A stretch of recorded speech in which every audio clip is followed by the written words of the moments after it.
Several of the authors I've talked to lately, they've mentioned that they have a mailing list. What can you tell people about a mailing list?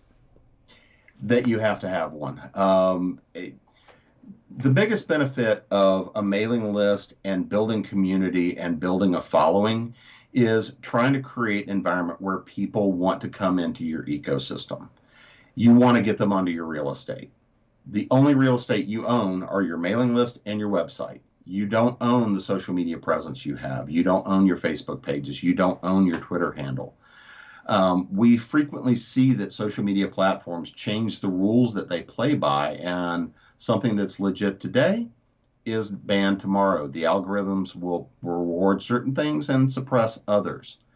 If you have a mailing list, if you have a list of people that have signed up to get you to stay in touch with you, basically is what it boils down to. It's a very personal interaction. And so if people sign up for your mailing list and you cultivate them over a long period of time and you're telling them about you, you're telling them what's going on, these are also the people that are going to come and buy your book. Mm-hmm. These are also the people that want to support you. They want to stay in touch with you. Because if your newsletter is nothing but, once again, buy my book, buy my book, buy my book, they're not getting anything from that. Mm-hmm. People want to know more about who you are as an author that I'm letting into my head. People want to know a bit about your process. They want to know about the story, what's other stuff that the characters are doing. But at the end of the day, the newsletter is you personally are sending a message to somebody on the other end. They may not ever buy a book, but you're communicating with somebody in a very personal way. Okay. We've all become very accustomed to the idea of spam is just packing my inbox. And so it's easy to lose sight of that fact of an email is still a very personal form of communication. It's just a couple of steps up from making a phone call or sending a text and getting on the phone with somebody, because there is that sense of personal communication, especially, you're doing the personalizing. But what a newsletter does is it creates that list and cultivates that relationship you have with your readers in a way that you have to take proper care of. If you are doing that on a continual basis, on a regular basis, and you're giving people something that they find meaningful and useful, they'll stay in touch with you. And that way, when you release a new book or a friend releases a new book, people are much more likely to go out and pick that up. If you don't treat your newsletter, if you don't treat the people on your newsletter list well, or you send out a newsletter once every quarter, nobody's going to care. They're going to forget who you are. Mm-hmm. And you're going to wind up being flagged as spam, and it's no purpose. The one thing I will say about a newsletter is if it's something you don't enjoy, or it's something that you aren't going to put in the time to value, it's not going to serve you well. So either you've got to pay somebody to do that for you, to take care of that for you, or you need to go ahead and realize the value in doing it. But it's one of those things, again, like most marketing efforts, it takes time to produce the value, and it takes time to pay off. Mm-hmm. There's not the silver bullet short of writing a lot of very large checks. And again, the newsletter becomes the anchor of your real estate. For example, let's say you're a romance writer. Running an ad on Facebook, there's a lot of prohibitions about what kind of images you can show, what kind of ads you can run, what kind of content you can show. Mm-hmm. But if somebody has read one of your books and they get to your newsletter, or they just get to your newsletter through some other mechanism, then that's something you can share. What does the cover look like? What were some of the inspirational images that drove a particular story? People can get really a much more unfiltered view of you and your work through the newsletter. Mm-hmm. Obviously, whatever company you're using or service you're using has their own provisions. So there's limits to everything. But when you're going through and doing that, again, this is one of the best ways to stay in touch with people and create that sense of relationship. Okay. I imagine there's probably different types of newsletters. Stuart Jaffe was telling me when I interviewed him a few weeks ago that he put out one once a month, one newsletter per month. And he said some people put out as many as one a week, which he couldn't see that. And he also said some people only send out a new newsletter when they've got a new book coming out, which might be once a year or every other year. But what goes in a newsletter? Is it like sort of like a diary or like a blog or what?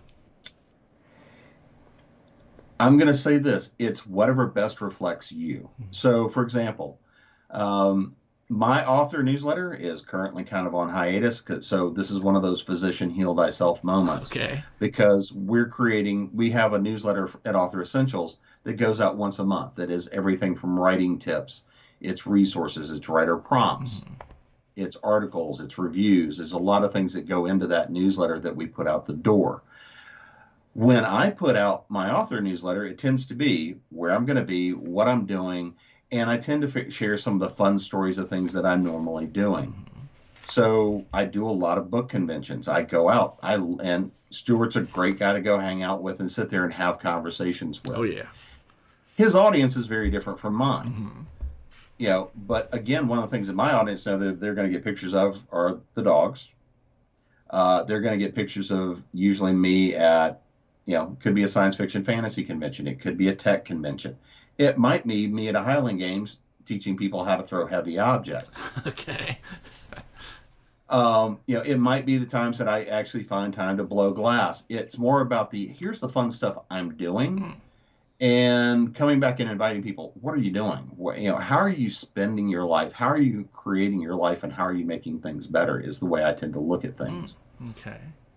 It's not as much about, and then it's like oh yeah, by the way, I got a friend that just released a new book. I just released a new book. I'm working on this series. I'm working on this story. I've done things out there like throw something out there that says, hey, by the way, I need a name to Tuckerize. Who's my poor victim? Whoever number 5 is that responds is going to win the contest to get a free copy of the book. Okay. Yeah. But most of the stuff I'm going to put in the newsletter is the fun stuff. It's a few pictures, it's a few stories. What's the latest stupid thing that I've done that people might find some humor in or something along those lines is usually what I'll put in there. Okay. Other people, it's really about sharing who you are and what your audience wants to get. So it's really a reflection of you. Okay. The other side of mailing lists is gathering names. I've heard Stuart says that he'll offer 2 books in a series, a 14-book series. He'll offer the first 2 books for anybody that signs up for his newsletter, and he has about 8,000 names currently on his newsletter.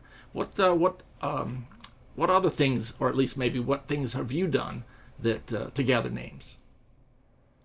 Well, newsletters and growing that list, there is a lot of services. You can use a lot of giveaways that will help cultivate and grow your mailing list. These, prolific works giveaways, things like this, and being part of a prolific works giveaway to build mailing list is really good, really effective.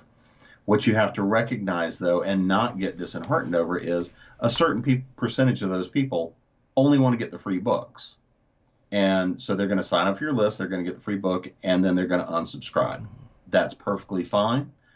That's not something to get your feelings hurt over. That's not something to worry about.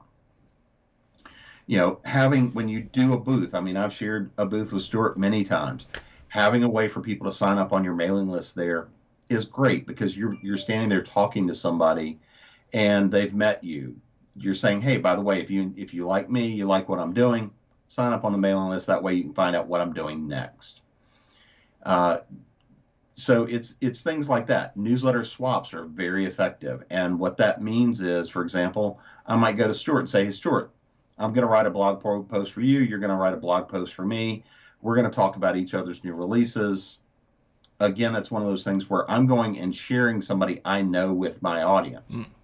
But the critical part to all of that is I'm still respecting my readers. I'm not going to send my readers, something that they're not necessarily going to be interested in, or somebody I think they might find either, at best they're going to go, okay, well, that's nice. Or at worst, somebody they might look at and go, why do you even know this person? So it's one of those things of, again, knowing your audience, knowing their audience, and knowing who you're sharing your audience with. Those are all really good and effective ways of growing that list.